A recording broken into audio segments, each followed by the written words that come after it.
This is the World Financial Report on radio with Harold Siegel. My name is Randy Marshall. Joining us via the telephone, our financial expert, Harold Siegel.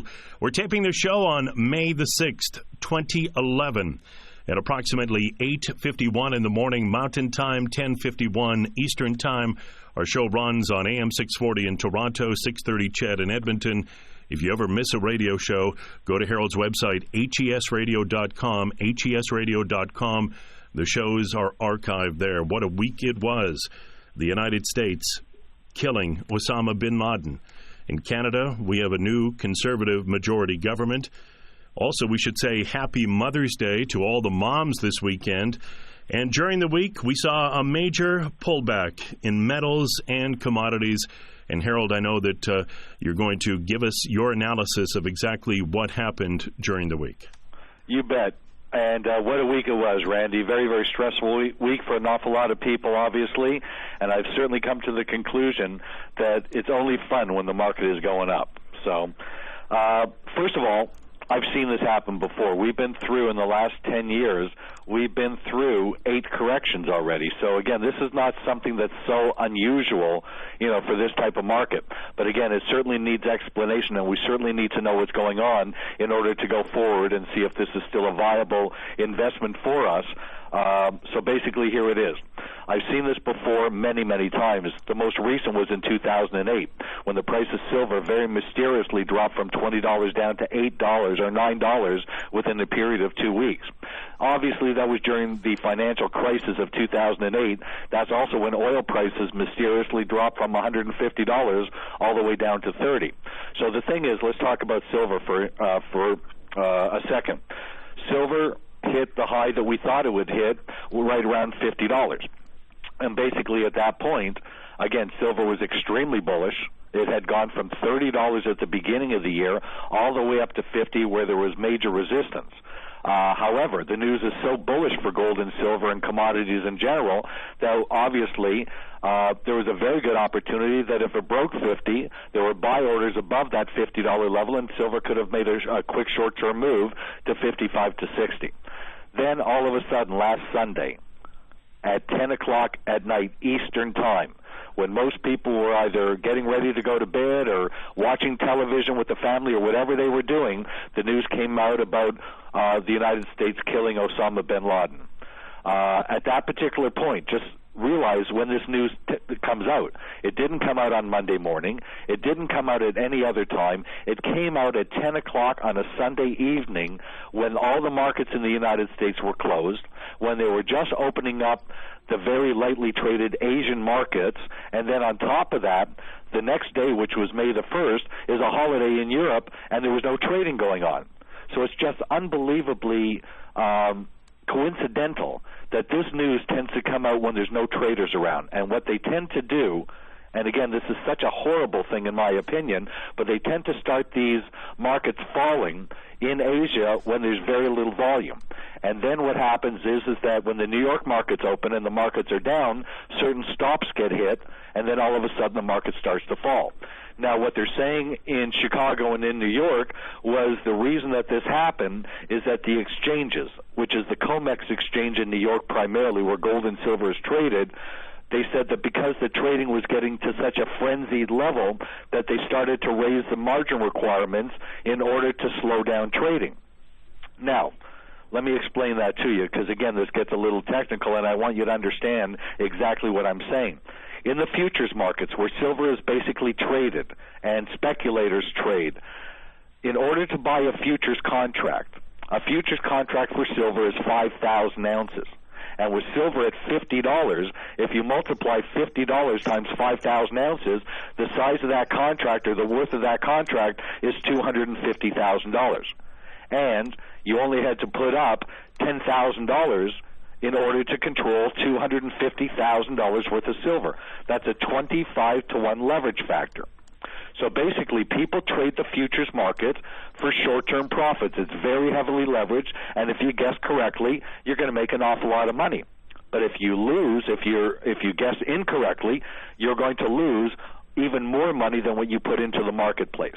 So what happened is that the exchanges were saying that we're going to raise the margin requirements 3 times in 1 week because we need to slow down silver trading.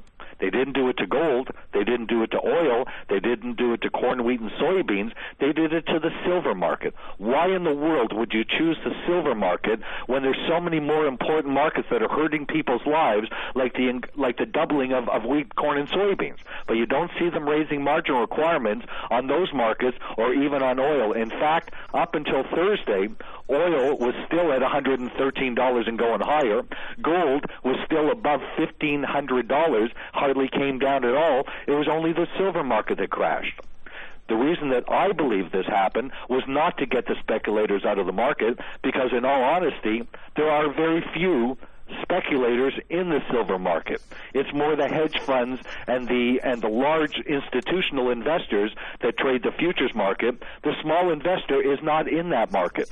So I think it's all a bunch of bull, that what they're saying is that they were trying to get the small speculators out of the market. That is not what happened. What I believe happens is that they don't have the available silver to deliver against outstanding futures contracts. And that's why the market fell. And that's why they forced the market down, because they sold so much silver that there isn't enough silver in existence to cover all the paper promises that they made out there. And that's what makes sense to me, not that they raised the margin requirements to chase out silver investors, because the large institutional investors have billions of dollars. These are the major banks and all that. And the major investors, like the big investor out of Mexico and all the other major billionaires, they don't care whether it's $10,000 or $15,000 to buy a futures contract. They got all the money in the world. Soros, he doesn't care whether it's $15,000 or $25,000 for a futures contract. They're still going to buy it. So I believe, just like in 1980, but things were done a little bit differently this time. In 1980, when silver hit $50 and they couldn't deliver against the outstanding futures contracts, the prices, they closed the market for 2 days. And then people panicked, and then once the market opened, they sold their silver and gold contracts, and the market ended up at $26 after about a week or two.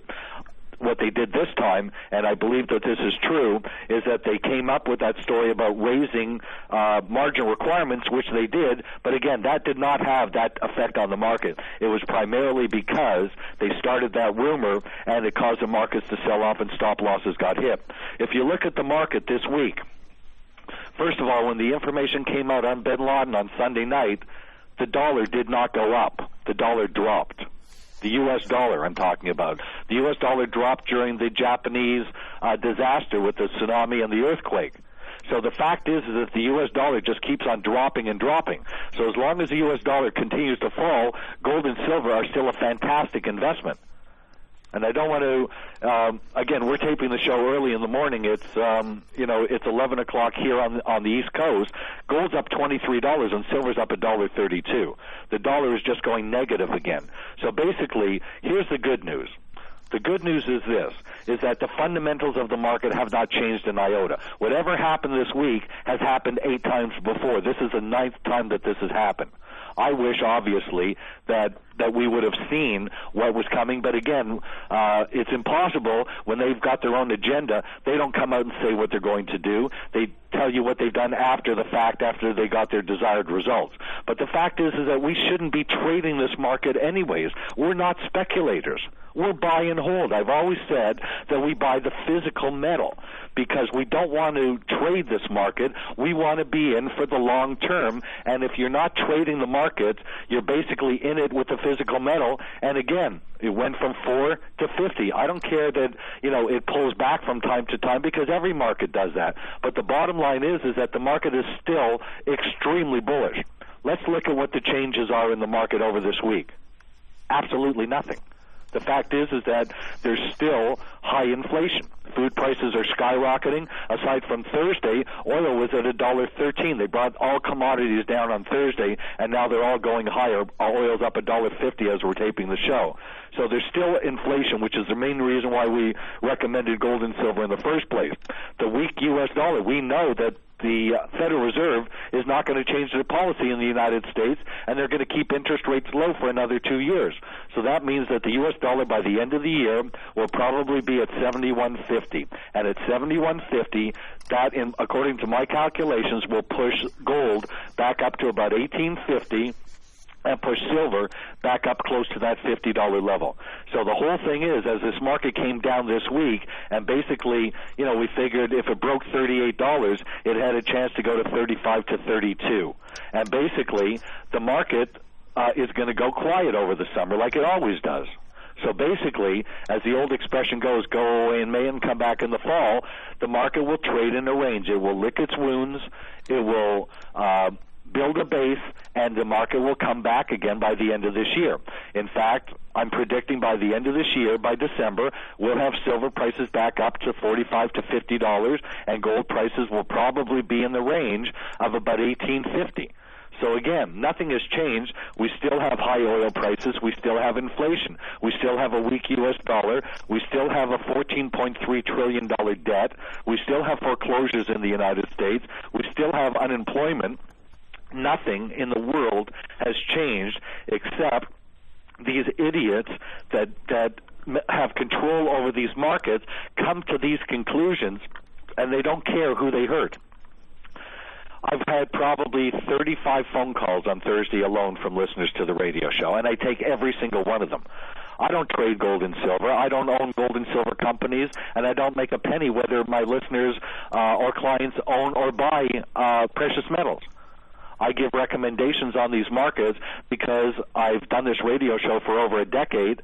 This is the market that I brought to you. I know these markets probably as well as anybody, but again, I'm not a speculator. I don't trade the futures markets. I don't trade the options market, and I don't trade the Forex markets. And again, every single week, we try to express the same thing. We're not speculators. We're buy and hold. If you would have bought gold, silver, when we first started the show at $4, and bought 10,000 ounces for $40,000. Again, even right now, the market's worth $360,000. Even with all the ups and downs and everything, these markets are still hitting the numbers that we predicted at the beginning of the year when silver was at $30. We said that silver would hit $48 to $50 this year, and that's exactly where the market went to.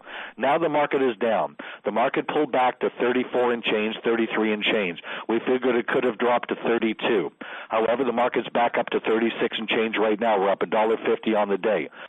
I don't want to see us jumping in and out of the market and getting whipsawed. The market now needs to build another base, and it's probably going to build a base at about $34 to $35. And over the summer, the market's going to build a base, and it's going to start to move and trade within a range, but build this base again. And then when we come back in the fall, in September, October, that type of thing, these markets will start to take off again. And I think that we will end up the year seeing silver back up at the $48 to $50 level or higher. We're still predicting the exact same numbers. I still think that silver is going to be $100, $150, or $200 metal. But you've got to be able to withstand these pullbacks and these things that happen in the market for whatever reason. But the fact is that if you over-leverage your positions, like many, many people have done in futures and options and in Forex especially, and that's something that I've heard a lot and concerns me, is that some people take our advice and they get very aggressive in the marketplace. And that's not what we want in any way, shape, or form. All we want to do is buy and hold gold and silver.